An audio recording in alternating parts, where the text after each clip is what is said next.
Bonjour et soyez les bienvenus à cette vidéo de technique vocale.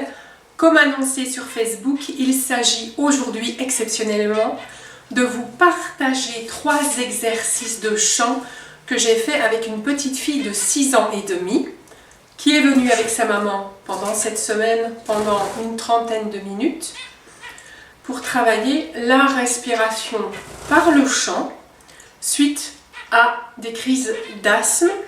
Cette vidéo et mes conseils ne remplacent en rien l'avis d'un médecin ou de quelqu'un du monde médical. Vous faites donc ces exercices pour vous, si vous devez allonger pour une phrase dans votre répertoire, par exemple, votre capacité pulmonaire, ou bien pour l'entretenir, ou si vous-même vous êtes asthmatique, pour vous soulager un petit peu, mais soignez-vous. Donc le premier exercice que j'ai fait avec cette petite fille, je l'ai trouvé et je l'ai un petit peu escamoté, je vais dire, adapté plutôt, chez un professeur chinois de Qigong. Le Qigong, on va, en résumant très mal, c'est le travail de l'énergie dans la façon chinoise. Ce que le professeur explique, c'est qu'il invite à inspirer en prenant cette forme-ci. Donc on ne touche pas, on ne serre pas la main, on inspire. Ce qui moi m'intéressait, c'est de faire la distinction complète à vie au niveau de l'intelligence et du ressenti entre respirer en gonflant la poitrine en diagonale vers le haut et l'avant ou inspirer en détendant le bas du dos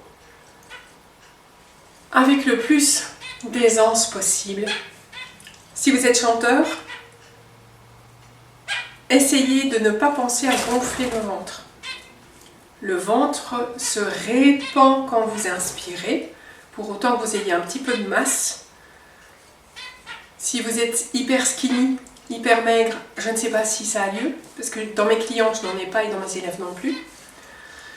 Et donc, ne gonflez pas le ventre, parce que pour moi, gonfler, c'est un acte volontaire. Ce n'est pas quelque chose que je laisse faire. Or, dans l'inspiration, je veux que ça se passe. Je vous propose donc de faire cet exercice avec moi. Ces exercices, vous les faites en privé, sans personne autour de vous, car vous allez peut-être vous sentir un petit peu bébête. Voilà. Donc, j'inspire en prenant l'air. Si c'est possible par le nez. Et je dépose cet air ici, sur le sternum. Ensuite, je vais inspirer de façon erronée en envoyant ma main en diagonale vers le haut, comme ceci. Et puis je relâche. Vous faites ça une fois, c'est bien suffisant. Ensuite, on refait le même geste de départ, mais on vient déposer la main dans le bas du dos, à hauteur des reins. Vous choisissez, moi je prends ma main gauche parce que je suis gauchère, vous faites comme vous voulez. Ok? Inspiration. On dépose dans le bas du dos. Et cette fois-ci, on va inspirer là où on a déposé la main, avec une sensation confortable, agréable, d'ouverture dans le bas du dos. Je ne force pas. Je laisse faire. Et ça me fait du bien. Donc pour moi, l'idée, c'était de séparer les deux choses. À la maison, elle refait cet exercice qu'elle dépose dans le bas du dos. Et ensuite, elle inspire dans le bas du dos. Ce n'est pas nécessaire de le faire pendant 5 minutes. Ce qu'on veut, c'est trouver le geste. C'est tout. En cas, évidemment, d'asthme très fort, si c'est faisable et que ça peut aider à tester, à demander aussi peut-être au médecin ou à la personne qui s'occupe de vous dans le monde médical, à demander donc si ça convient bien, si on voit une différence, s'il y a une évolution, etc. Le deuxième exercice qu'on a fait, c'est un verre d'eau et une paille. Moi j'ai pris une paille en verre pour éviter les déchets en plastique, simplement. Donc je fais des bulles. Première phase, je fais des bulles. J'inspire d'abord.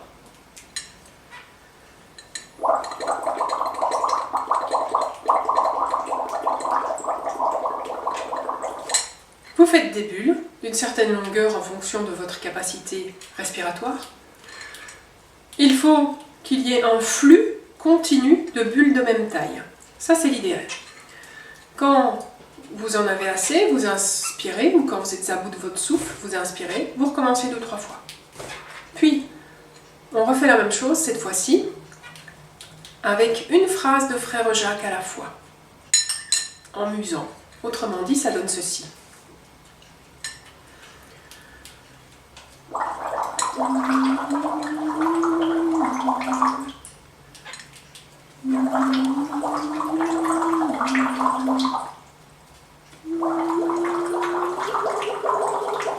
Etc. Comme vous avez vu, quand j'ai fini la première phrase, j'ai écarté les dents pour vous montrer que je respirais. Vous, évidemment, si vous arrivez à respirer par le nez, au vu peut-être d'un rhume, etc., des foins, du pollen, de votre sensibilité, vous pouvez garder les lèvres sur la paille. Le troisième exercice, je sors la langue d'à peu près la moitié de la longueur de la phalange de mon pouce.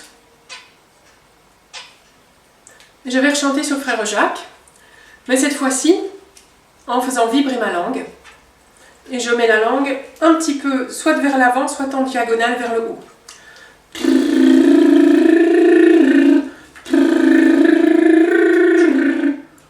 J'ouvre la bouche pour marquer, pour que vous puissiez voir. Évidemment, vous pouvez ne pas bouger la bouche autant que moi et inspirer par le nez. Je refais.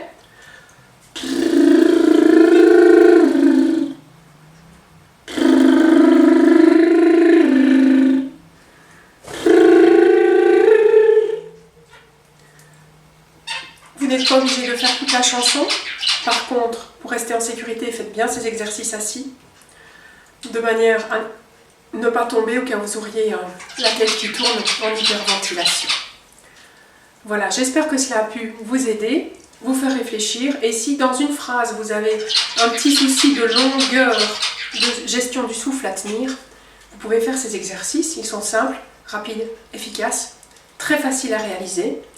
Et à la limite, vous seriez en studio ou en concert, juste avant le concert en échauffement, celui avec la langue, vous vous isolez, vous faites ça et vous êtes certain de tenir votre longue phrase. Prenez soin de vous, à la semaine prochaine pour un exercice de studio.